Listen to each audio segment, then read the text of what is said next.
But our world is rich with hidden truths. Guido, an emo, feral girl with beastly eyes and long fangs, is out for revenge against the smooth brain derp who cursed her. She can't do it alone, so she teams up with another emo, Ashaf, a sexy, mysterious mage. Dark magical tools that give mad power but need blood are causing chaos everywhere. At the core of it all is Angela, the smooth brain derp they've been hunting. Can Guido get her revenge, stop Angela's mess, and save the world? The story starts with a sexy chain smoker with a coffin backpack named Ashaf and a girl named Guido getting off a train. Tonight will be the night that I will fall for you. These two emos are looking for a certain witch and ask the first girl they see if she is one, or if she has seen one. This strange girl is named Mary, and she reveals that it wasn't luck at all, as she is not the only one who knows Lady Witch. Suddenly, a deafening crash shatters the glass windows around them. Outside, a monstrous creature, a giant street shark, wreaks havoc, crushing hapless police officers who attempt to shoot it. Ashaf and Guido, convinced a powerful mage is behind the attack, are surprised when Mary corrects them. This isn't the witch they're seeking. Down on the street, the person referred to as the Lady Witch powers up a spell and launches it right at the muscled street shark on steroids. The tiny little attack explodes inside of the shark monster, revealing the person that was inside. This man is arrested, and the lady is celebrated as the city's savior. Mary runs off to prepare an introduction for the two, and Ashaf is glad that they didn't waste any time at all in finding the witch. He reminds Guido that their mission is their #1 priority. He warns her against acting on impulse, but he's shocked to find that she is long gone. Mary greets the witch named Lone. The shark guy is furious as he wonders how everyone could just forget what the witches had done before, and calls them all crazy for treating her like a hero now. Just then, Guido appears out of nowhere to attack the one she calls a filthy, ugly witch, but Lone blocks her and uses magic to tie her up.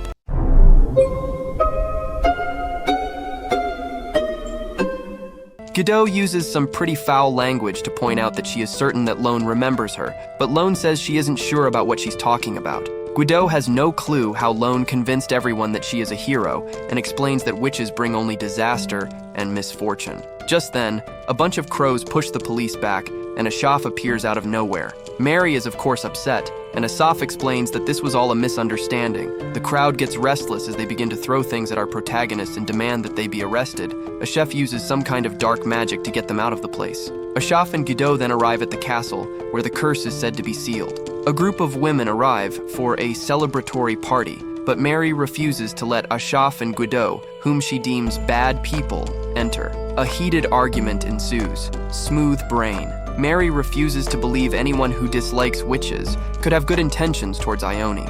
Mary has had enough of listening to Ashaf and demands that they leave, but Ashaf would just like to know what they are celebrating. Mary is clearly pretty dumb though, as she explains that she has no clue, and Lone is the only one who knows. All the witches' guests are amazed by the setup, and the smooth brain Mary explains that she just turned away the jerks that were talking about Lone like she was evil. Elsewhere, while Guido stuffs her face, Ashaf declares that he will let Guido go through with her mission, so she gets so excited she eats a butter knife.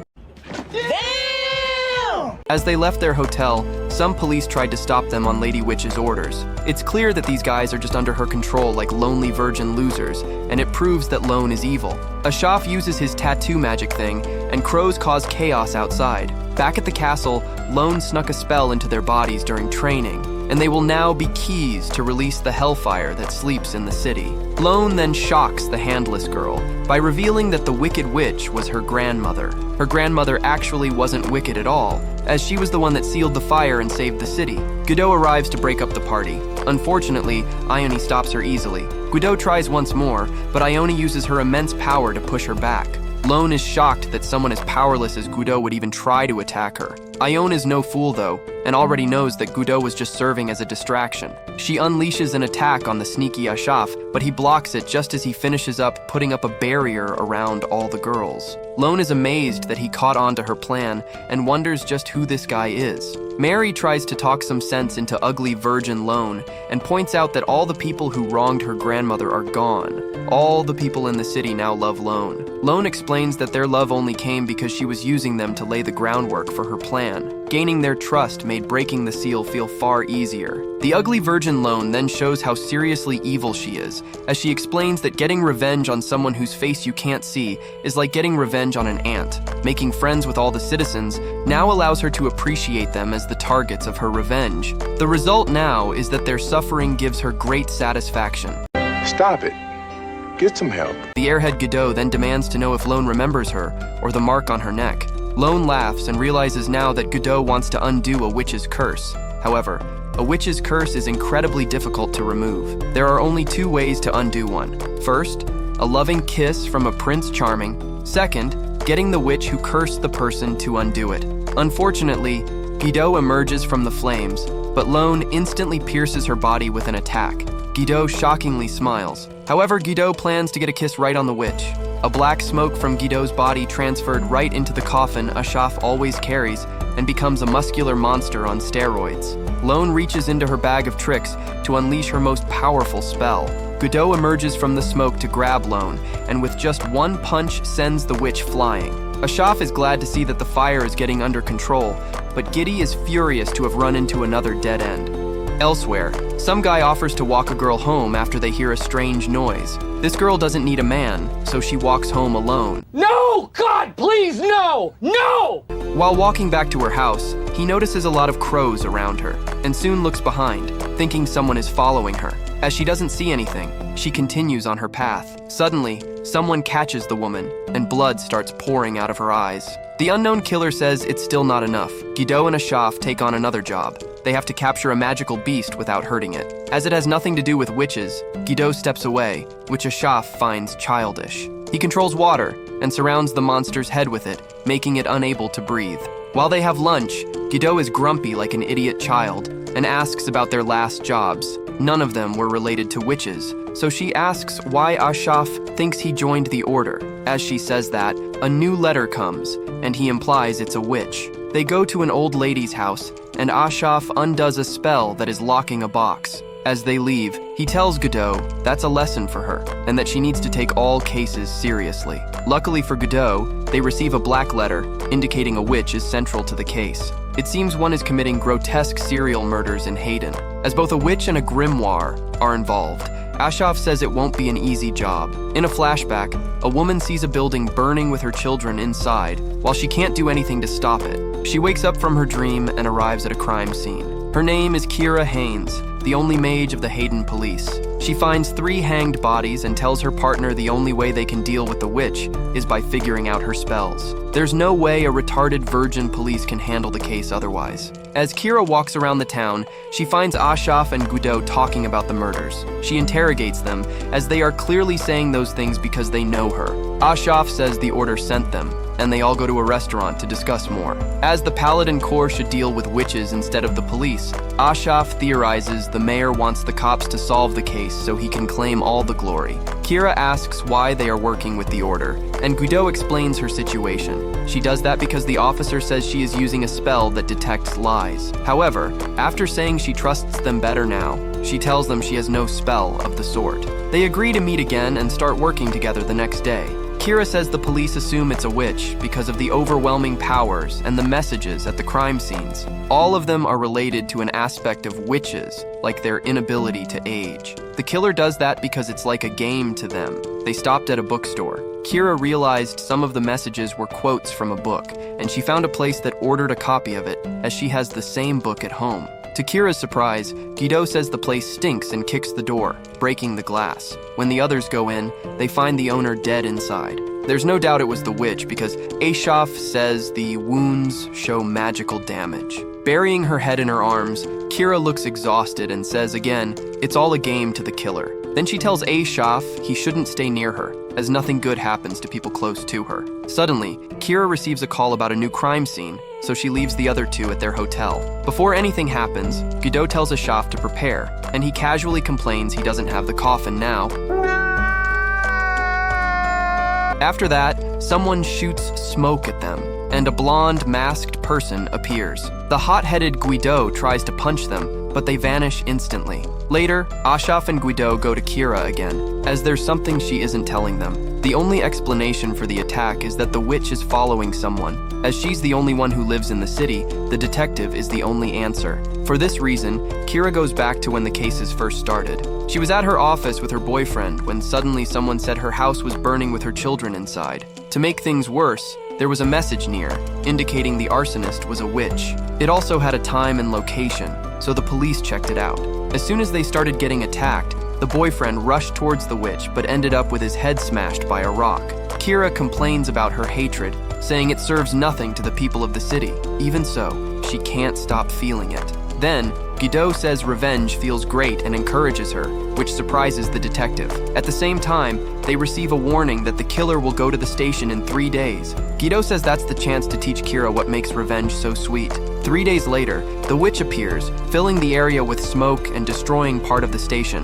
The killer uses the wreckage to kill many officers and goes away. Ashraf says that's not a problem, as his crows can see everything happening in the city. An officer enters a rundown house and finds the witch's mask, but before he can do anything, a blonde boy kills him. Guido, with her smooth brain, jumps in to beat him, but another boy appears and strikes her with smoke. Her first reaction is being angry that they aren't witches. Kira arrives shocked and calls them Shulk and Loran, her adopted sons. Ashraf says their true power comes from the grimoires they are holding. In response to that, they blame their mother, saying they found the books on her desk. They also say it's not their fault that they are killers. If they don't give sacrifices to the grimoire, it'll destroy the user. However, no one believes in that, saying they like to kill the ugly virgin townspeople. Suddenly, one of the boys hurls out blood. Ashraf tells them they didn't kill anyone today, as the officers are all fake dolls. If not for the smoke, they would have realized it. They try to use their magic, but Guido easily beats them both. Disgusted by them,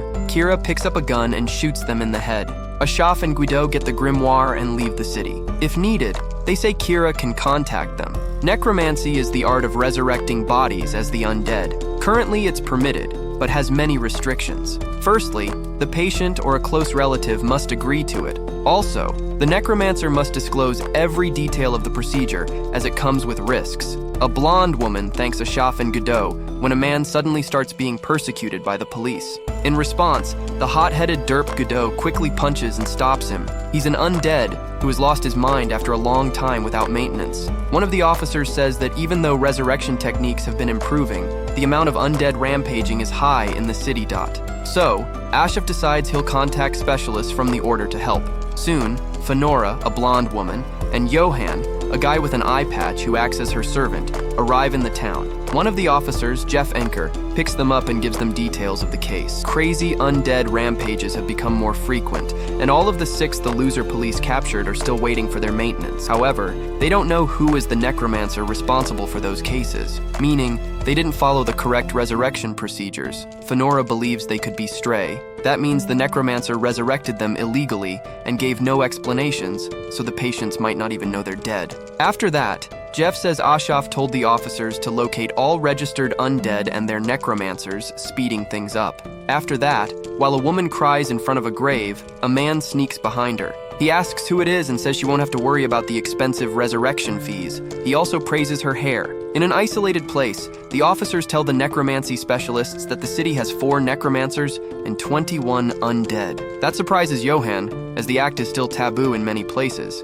Jeff expresses his opinion, saying he understands the desire to see someone again, but resurrection is still against nature. Fenora says she is already attracting the undead to their location with a lantern. It produces light only dead people see, so anyone who can't control themselves will go there. Suddenly, dozens arrive and invade the place by breaking the windows. While Johan fights, Jeff remembers his late wife. After her death, his partner said it was a pity her family denied resurrection. However, Jeff says that was never an option, as he has seen many cases of crazy undead and that they'll never be the same person. As many ugly virgins arrived there at the same time, Fenora says they must have been kept at the same place, which probably is close to there. After analyzing their bodies, she also states that the necromancer doesn't care about making them humans. All of them lack fingers, arms, and other body parts. She explains there are 3 states for the undead: The first one is auto, in which they can fully control themselves. The second is semi-auto, in which the necromancer imprints an objective on them.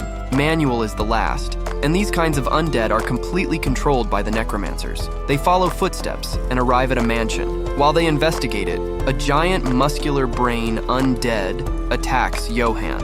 Then, the necromancer, through someone's corpse, talks to the group and invites them in. Jeff suggests they run away, but the man has already prepared something to keep them there. For the officer, it's his undead wife. For Fenora, he kills Johann in front of her. She cries and agrees to enter. The evil necromancer looks at a burning building as firefighters extinguish the flames. The scene cuts, and we find out he is a coroner and that his wife died in the fire. Then he says he'll bring her back with flawless beauty and smiles. Back at the current time, Jeff thinks about how Fenora cares about Johann.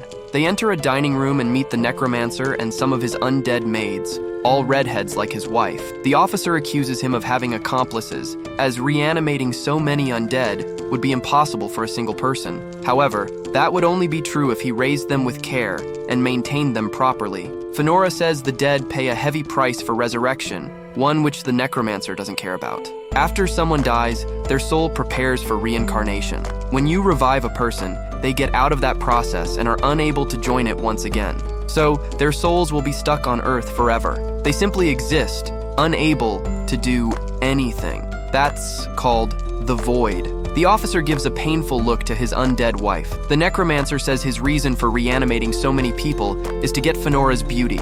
Having his wife back would be easy, but because of the fire, he can't replicate her charm. So, he needs to obtain what she lacks from others. Jeff can't believe that's the only nonsense motive for doing so much harm. As a purple aura rises from Fenora's body, she says she's not only a necromancer, runes fill her body, which makes the evil man realize she's also a witch. The villain tries to stop her, saying he has Johann. Still, Fenora tells him her friend won't serve as a good hostage, so he can't threaten her. To make her fearful, he brings an ugly virgin's horde of stray undead, all bearing weapons and with highly altered bodies. However, the witch stays calm.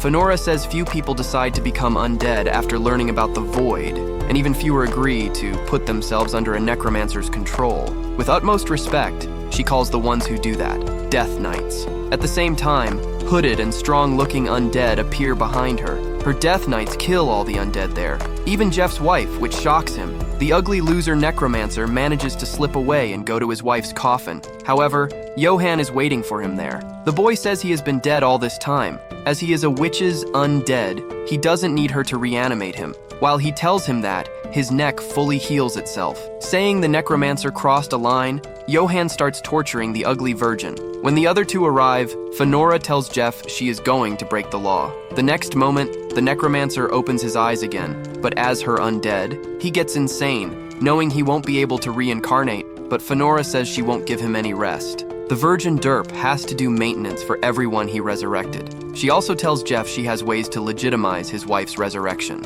He feels torn, but is still a bit happy with the result. He also apologizes to Johann for speaking ill of the undead before back with our protagonist. Guido wakes up to the smell of a delicious meal. She demands that Ashaf give her something, but he reminds her to practice patience. They arrive on the continent to find that everyone is evacuating. They are stopped from going further into the city, so Ashaf comes up with a lie. The soldiers will allow him to go through to see his elderly grandmother, but they check his identity first. Nothing suspicious comes up, so they check his coffin. Next, Ashaf reveals a mark on the coffin, which serves as a church permit for the magical item. That is enough for them, so that our protagonist passed. They confuse their escort when they stop, and Ashaf must tell Guido not to kill him. Guido just knocks him out and tells Ashaf that they should have just done that from the start. Elsewhere, Commander Matt Kugat is scolded for challenging the witch on his own. His subordinates ask him not to do it again, but he just tells them to continue searching for the witch since she escaped.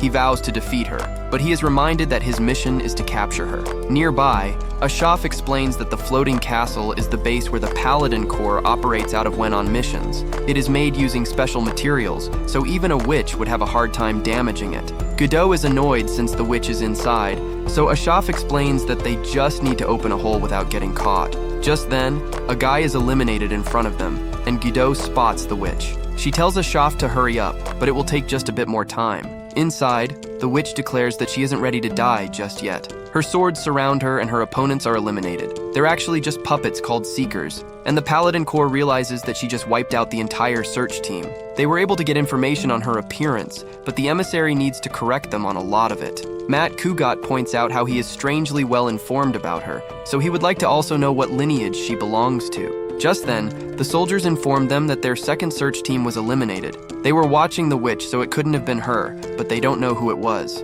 Back outside, Guido comes out of nowhere to attack the witch. Guido wonders if she recognizes her face, but the witch has no clue who she is. The two fight, and Ashaf tells Guido to keep buying him time. This witch has full control over the sword she summons, but Guido manages to surprise her. The witch reacts quickly, but Guido just manages to stop her swords. Just then, the witch is shocked as Ashaf finishes casting a spell, and he compresses the witch into a ball. She was so weak that Guido can tell that she wasn't the witch that cursed her, and she wonders if she's even really a witch at all. Ashaf is sure she is a witch, and he explains that she just can't wield her full power. Her being so weak was the only reason Ashaf let the smooth-brained Guido charge at her in the first place. Guido wonders how he knows so much about her, and he points out that it was because of the mark on her face. Back in the castle, the emissary explains that it doesn't take a witch to summon swords and control them. However, only one witch's mark takes the shape of swords. Kugat is shocked by this, since it means that she is a descendant of a legendary witch named Quena.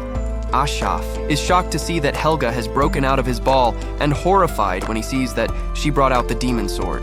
The emissary explains that the real danger lies in the demon sword Ashen. It grants the wielder the power to rule the world and brings ruin to everything else. Matt Kugat decides that they must act quickly. Down below, Ashaf is fighting Helga with his crows, but it isn't going so well. He isn't sure if it's stronger than Guido, but he would be interested in finding out. Just then, Helga finds them. So, Ashaf tells her that he just wants to talk. She points out that they attacked her first, but Ashaf thought they didn't have any other choice. Ashaf explains that he just wants to give her shelter. He promises that they are not her enemies and just wants to help her escape from the Paladin Corps. Just then, Ashaf is surprised to hear that the demon sword can talk. It points out that Helga could use some help, but she reminds the sword to keep quiet. Ashaf knows that Helga's descendants kept the sword hidden away, so he assumes that she has a good reason for bringing it out. Kugat sends an ice barrage toward Helga, so Guido prepares herself to kiss the witch and regain her body. However, Ashaf tells her through his crows that they should keep their trump card hidden. She doesn't like the idea, but goes with it and orders Helga to run. The smooth-brained Guido tries to punch the colonel, but he easily sends her away with his magic. When he is ready to go after the witch again, she gets even closer, almost punching his face this time. To ultimately stop her, Kugat freezes Guido's whole body and goes after the witch again. Knowing witches are very resilient, he creates an enormous ice boulder and drops it. As he made a pact with a primordial power, he is on par with a witch. The great ice elemental gave him his powers, making the colonel an extremely troublesome elemental spellcaster. Helga escaped his attack, but her arm ended up being hit by a wooden stake.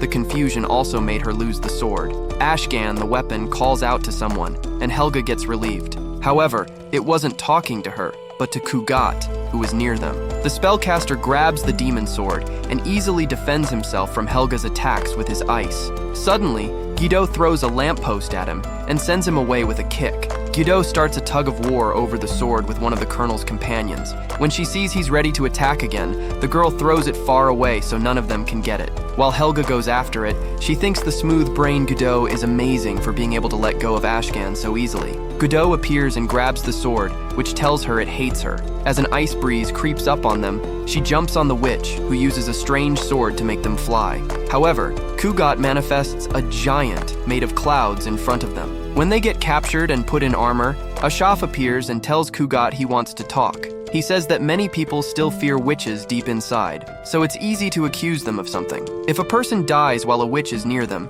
it's enough to make that a case against her. In the Paladin Fortress, the sword forces the soldiers to fight against each other to see who will obtain its power. Suddenly, the man from the church demands part of the squadron to shoot the soldiers, and they do that. He reveals he is using a magical item to take control of people and get the sword. Meanwhile, Ashaf tells Kugat the executioners, underground witch hunting specialists, are responsible for the situation. When the colonel starts believing the story, Lowell, his companion, attacks him from behind. She says he would never work for the executioners, so he needs to die and sets him on fire. The executioner uses his forbidden instrument to control Godot, but that doesn't affect the girl, giving her a chance to break the armor and escape. She takes Helga and the sword and attempts to get out of the fortress. However, when someone grabs the witch, she stays behind and asks Godot to come back and save her. But Godot explains they can't fly, so they opt to find Ashaf first. They locate Ashaf, half frozen but alive, and he begins healing Kugat, recognizing his potential as an ally. Ashaf suspects someone may be controlling Kugat during his battle, given his restrained fighting style. Godot reveals the events at the tower, acknowledging that hiding the sword is futile due to its allure. As they prepare for battle, the executioner arrives with officers and Helga. At first, it was shown that Helga actually was able to escape at the hands of the executioner, but little did they know it was only a ploy to steal the demon sword from Godot's hand. The executioner manipulates the situation, causing chaos and revealing Helga's control. Then a flashback revealing Helga's tragic past was shown. We witnessed the brutal massacre of her entire family, all fellow witches, at the hands of the ruthless executioners. This horrific scene not only explains Helga's deep-seated hatred for the organization, but also underscores the brutality they inflict on those they deem threats. Executioner then unsheathes the demon sword, intending to harness its power with the heart of a witch. The unleashed sword transforms into a monstrous being. Things didn't go according to their plan, as the demon sword's ultimate form goes into rampage mode. The evil being kills almost every ugly virgin's paladin troop. The executioner leader realizes that his powers cannot put the being under control because it has no emotion. It was an entity that is uncontrollable. Everyone was being chopped to pieces without them knowing. Refused to be bogged down by this, he goes to find more sacrifice in the hope of subjugating the monster. Elsewhere, Ashaf heals Helga and tells Godot to showcase their final card. Amidst the turmoil, Ashaf reassures Helga of her chance for revenge, leading the smooth-brained Godot to fulfill her wish with a kiss. As Ashraf offers to make Helga's wish for a kiss come true, we see the witch embraced by Godot. Godot then emerges from her coffin at her full power, striding off to join the battle. This made Helga clueless as to why the derp Godot was suddenly unconscious. Matt Kugat sensed a chilling feeling behind the wall. It even made the demon sword's ultimate form unable to move under its sheer pressure. Ashraf asks a request to Godot of not using her right hand, as he would like to bring the demon sword back alive. Despite Helga's doubts, Ashraf assures her that there are numerous entities with the power to annihilate the world. The three-person battle between the demon sword and Godot with Matt Kugat takes place. Godot demonstrates her immense strength by effortlessly blocking attacks from the monster. It becomes evident that the elemental is more fearful of her than the demon sword itself. Back and forth attacks were thrown. It was guided by Ashaf's advice that the smooth-brained Godot and Helga collaborated to unleash a barrage of ice-based attacks against Ashgan. Despite their efforts, Ashgan retaliates with a devastating slash that shatters Godot's ice construct and injures her. Ashaf deduces that after being sealed for so long, Ashgan has regained its full strength, posing a greater threat. With no time to spare, Ashgan charges toward Godot, but she counters with a powerful punch using her metallic arm, sending the demon sword reeling. As Ashgan begins to fade away, memories of its past resurface, revealing the complex relationship it shared with the witch Quena. Meanwhile, the executioner attempts to deceive the paladins and citizens, only to be targeted by Godot from a distance, dismembering him gradually with precise rock projectiles. Later, Kugat interrogates the executioner and uncovers his true intentions, prompting Helga to order their severe punishment. With the traitors dealt with, Ashaf assures Helga of their protection, and reveals that Ashgan is still alive, albeit dormant. As Ashgan reflects on its bond with Helga, it accepts the part of her that harbors no hatred toward it, acknowledging it as a witch's curse. Ashaf leads Helga to the corridors, a secretive place linked to the Order of Magical Resonance. Godot, however, is barred from entry due to her refusal to sign a magical contract for confidentiality. Despite her injuries and their rural setting, Ashaf hopes she'll comply. Their tranquility is disrupted when local children claim to have seen a witch, prompting Godot's swift intervention. She threatens the children to reveal the alleged witch's whereabouts. They lead her to an herbalist's house where Godot bursts in, only to realize the woman isn't a witch. Meanwhile, Ashaf receives a foreboding black letter, signaling the presence of a witch nearby. He hurriedly leaves, leaving Helga behind. Elsewhere, an executioner-like figure emerges, effortlessly vanishing the townsfolk. Godot encounters this executioner, who restores her senses and demands information about his missing brother and forbidden instrument. Suddenly, another individual was approaching in the middle of their conversation, demanding to talk with Guido's. Meanwhile, Ashaf informs Helga of Angela's presence, the witch responsible for Guido's curse. Ashaf then further explained to Helga the curse Guido has, discussing the bond they have and how bad the current situation is. Angela confronts Guido, manipulating her emotions. The ugly virgin Guido attempts to attack Angela despite their tense encounter, but the witch's defenses prevail. Later, Ashaf and Helga find Guido unconscious alongside a deceased executioner, revealing Angela's terrifying power. Ashaf reveals Angela's true identity as an origin witch, renowned for her immense power and longevity. The following day, tensions rise between Ashaf and Guido, leading to a heated exchange. Ashaf defends his actions as necessary for Guido's mission, reflecting on their shared history. Ashaf remembers the first time he met the smooth brain Guido a few years ago. He was taking a train to a remote and ordinary village as a witch lived there. She had never caused any problems, but suddenly strange things started happening, like cattle falling from the sky. When he left the train, he saw a blonde woman carrying a coffin, which caught his attention. Two siblings, Owent and Falvel, were walking around the streets calmly, but a man suddenly grabbed the boy furiously. The guy screamed his cows were killed, and that couldn't have been the work of a normal human. Then Craig, another kid, interrupted the discussion to convince the farmer he was wrong. Still, the man blamed Falvel as she was a witch. Owen said she couldn't have done anything, as she couldn't cast a single spell.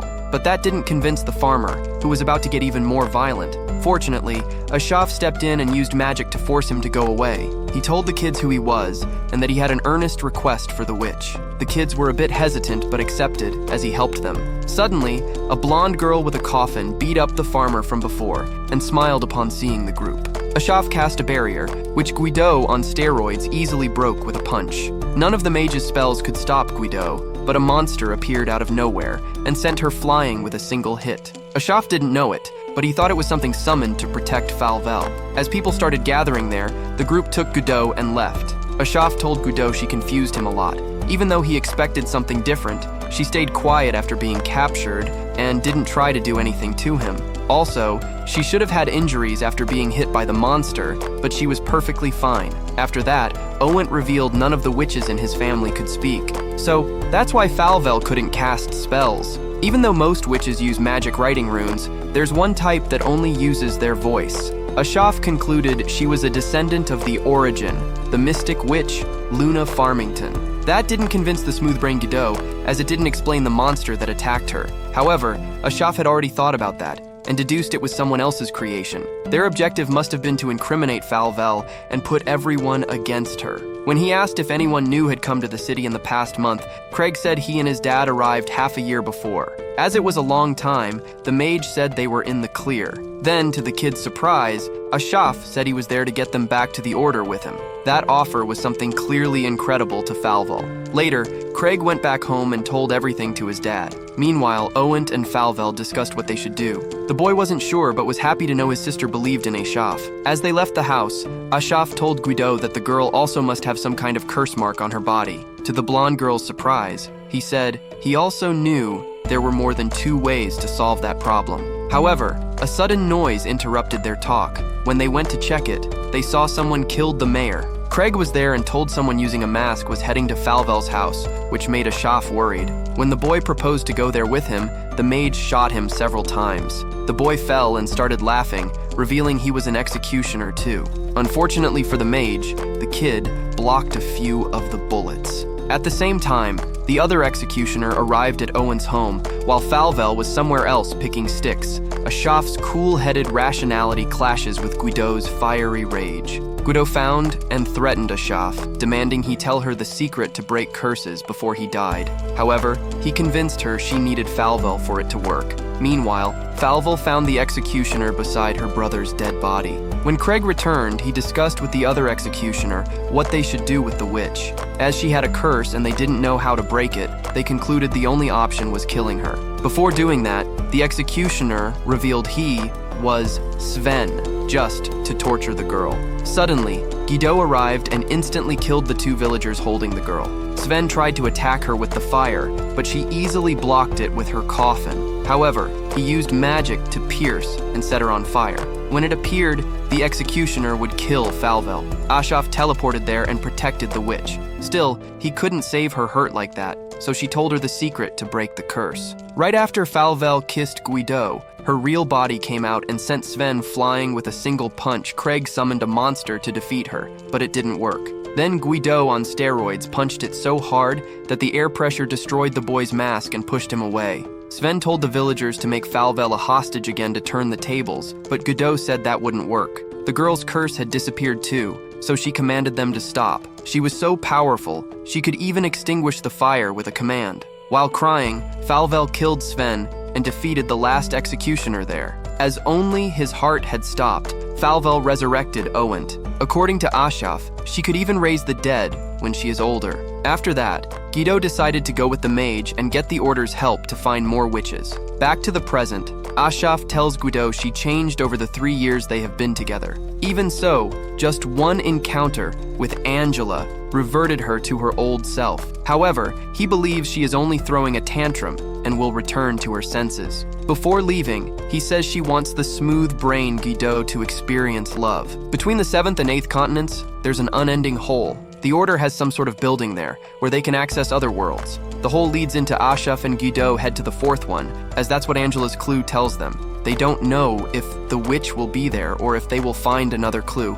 but they must proceed. They go to the changing room where Ashraf asks for different types of clothes. When he says he wants them all black, the employee hesitates. But before he can say anything, Ashraf knows he is aware and that it's okay. Later, dressed in black from head to toe, they enter the 4th floor, a world of vampires. What would happen to Guido and Ashraf going to the world of vampire covered with black? Let us know if you want part 2 by commenting in the comments below. Also, don't forget to like this video and subscribe to our channel. See you guys in the next video.